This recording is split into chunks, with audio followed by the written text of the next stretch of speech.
Aujourd'hui, j'aimerais ça faire parler d'un sujet, faire une mise au point, parce qu'il y a beaucoup de gens qui commencent à voir le marché immobilier, puis je sens une certaine panique, je ne vendrai plus ma propriété, c'est mort, c'est fini. Puis là, je vais remettre les choses en perspective parce que là, la panique s'installe. Puis si jamais c'est le cas pour vous, écoutez la vidéo, vous allez voir, là, vous devriez être, je l'espère, rassuré à la fin et ça va vous donner des bonnes pistes de réflexion sur quoi faire dans les prochains mois, les prochaines années par rapport à l'immobilier. Depuis quelques semaines, j'ai des clients qui m'appellent en panique. Olivier, je ne vendrai plus, qu'est-ce qui se passe? L'immobilier, c'est fini, catastrophe. Là, je veux remettre ça en perspective. Oui, j'ai déjà dit que le party en immobilier était fini, mais là, aujourd'hui, je veux vous rassurer. Donc, on va en parler dans la vidéo de qu'est-ce qu'on doit faire dans les prochaines semaines, les prochains mois, les prochaines années pour que vous soyez à l'aise avec les biens immobiliers que vous possédez, puis pour dormir sur vos deux oreilles. Parce qu'honnêtement, la situation n'est pas si catastrophique que ça. Vous allez voir, on va en parler tout au long de la vidéo, puis vous allez être probablement rassuré à la fin. Puis si jamais vous avez des questions par rapport à ça, par rapport à votre situation, un commentaire, communiquez avec moi, que ce soit sur mon site web, courriel, messenger, SMS, à la façon que vous voulez, là, ça me fait plaisir de regarder ça avec vous et d'y répondre.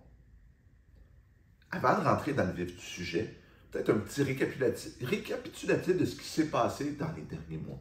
Donc, le marché immobilier, c'était la folie, je vous dirais, jusqu'en juin, juillet, dépendamment des marchés. Il y avait encore beaucoup de surenchères. Pendant l'été, c'était plus calme. On se dit, bah, l'été, les vacances, les gens ont la tête ailleurs. Est-ce que ça va revenir? Mais les taux d'intérêt avaient commencé à monter.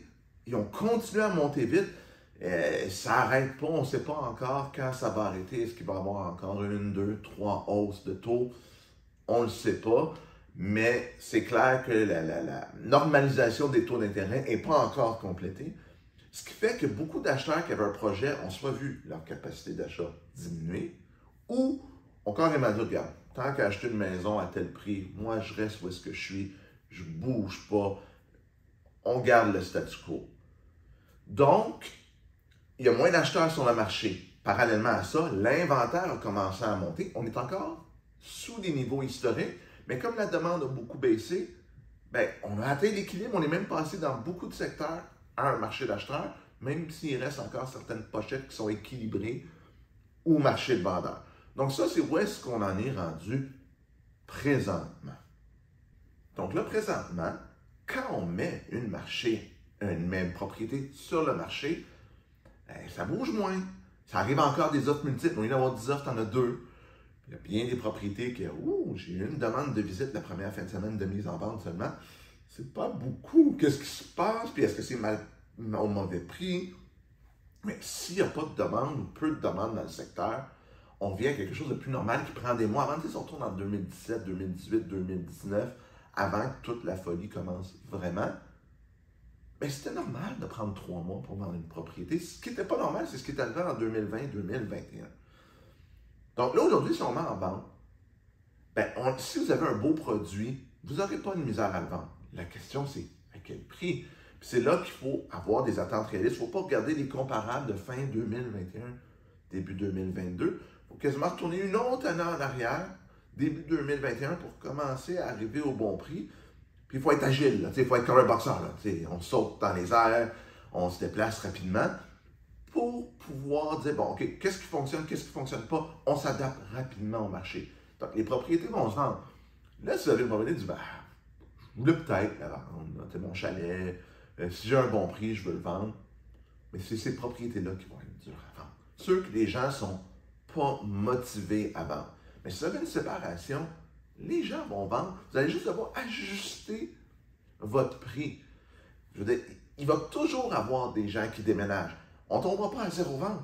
Mais au lieu d'avoir, je vais dire, je vais prendre un chiffre arbitraire, 100 ventes, comme on aurait normalement, le nombre de ventes normales, on peut avoir 20% de moins de ventes que la moyenne. Donc, oui, il y a des produits qui vont se vendre, mais ça va être les bons produits. Les produits plus difficiles, j'ai une maison sur le plus grand boulevard de la ville, avec, je ne sais pas, c'est la plus grosse maison de la rue, puis je veux le gros prix, ça risque d'être plus difficile à vendre. Ou le marché intermédiaire va-t-il souffrir plus? Donc, selon votre marché, il va y avoir des choses qui vont être plus difficiles à vendre. Mais si vous n'êtes pas mal pris, si vous gardez votre propriété à moyen terme, vous ne serez pas perdant, puis je vais vous expliquer pourquoi.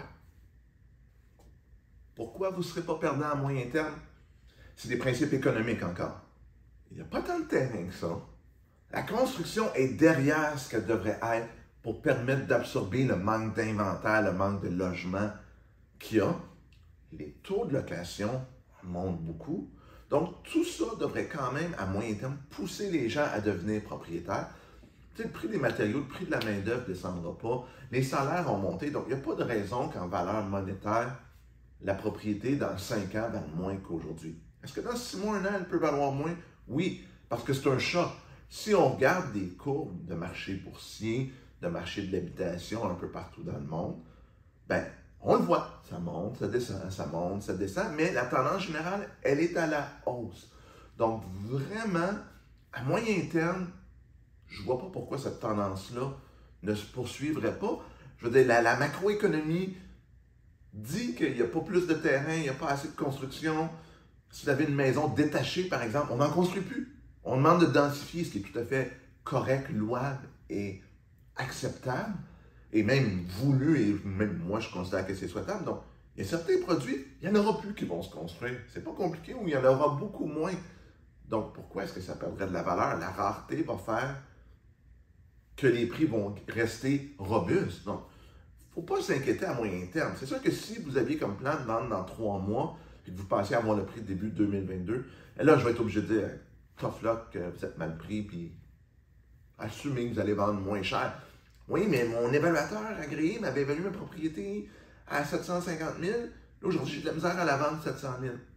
C'est ça. L'évaluateur regardait les comparables, c'est correct. Mais le marché a suivi une tendance à court terme baissière. Donc, vous devez vous adapter si vous voulez vraiment vendre. Mais si vous ne voulez pas vraiment vendre, à moyen terme, vous ne serez pas perdant. Présentement, on parle de gains, pertes sur papier. Puis, si vous gardez votre propriété un certain temps, bien, là, le gain risque d'être plus intéressant dans quelques années. Donc, en conclusion, je résumerai que si vous avez besoin de vendre à court terme, soyez agressif dans votre mise en marché, dans votre prix demandé, dans la présentation de votre propriété. Parce qu'une propriété mal présentée se vendait bien dans le marché fou, mais va se vendre moins bien présentement, mais une propriété à un prix agressif, bien présentée, devrait se vendre encore très bien dans le marché à court terme.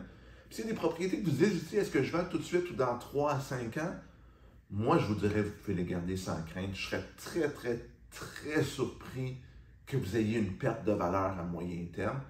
Donc, vous ne serez pas perdant, mais il faut que vous ayez une bonne raison de vouloir garder la propriété. Puis ça, c'est des situations que vous devez discuter avec votre comptable, votre conseiller financier, votre courtier immobilier, voir dans ma situation, moi là, Olivier, qu'est-ce que je devrais faire? Voici mes objectifs. Est-ce que je vends? Je garde. Je suis à la retraite, je pensais m'en aller vivre dans les cantons de l'Est, dans les Laurentides, à Québec, déménager en Thaïlande, peu importe, là, honnêtement. Ben, est-ce que je mets ce projet-là sur la glace pour 1 ou 2 années parce que c'est un semi-projet ou non, je veux le faire, ben faites-le si vous voulez le faire. À un moment donné, essayez pas de timer le marché, mais si vous dites, ah non, moi, je veux voyager un peu, peut-être un condo, mais dans le fond, mes enfants sont là, ils pourraient rester une couple d'années de plus à la maison. Regardez-là une couple d'années, ça serait surprenant que vous soyez perdant. Donc, c'est un peu ça que je veux vous dire. Pensez à moyen terme. À moyen terme, vous ne serez pas perdant. À court terme, vous le serez peut-être. Puis c'est un peu le but de la vidéo aujourd'hui, c'était de vous rassurer que vous ne serez pas dans le trouble. Puis il y en a qui font des scénarios catastrophes, là, puis je vais vraiment terminer avec ça. Hey, le prix des maisons va baisser de 50%. Imaginez la destruction de la richesse que ça ferait. Est-ce que le gouvernement peut se permettre ça? Si c'est pour être catastrophique à ce point-là, moi, je ne serais pas surpris de voir le gouvernement intervenir à un certain point en rallongeant les amortissements pour permettre de maintenir les prix à flot pour pas que les maisons retournent à la maison. Je pense pas qu'on s'en va vers un effondrement, mais oui, on va avoir une correction probablement encore pour un 12 à 18 mois. Donc, le marché immobilier va être plus difficile, il va y avoir moins de transactions, mais il va toujours en avoir. Donc, si vous avez vraiment besoin de vendre, votre produit va se vendre si vous prenez la bonne stratégie. Donc, on se reparle la semaine prochaine. À bientôt tout le monde!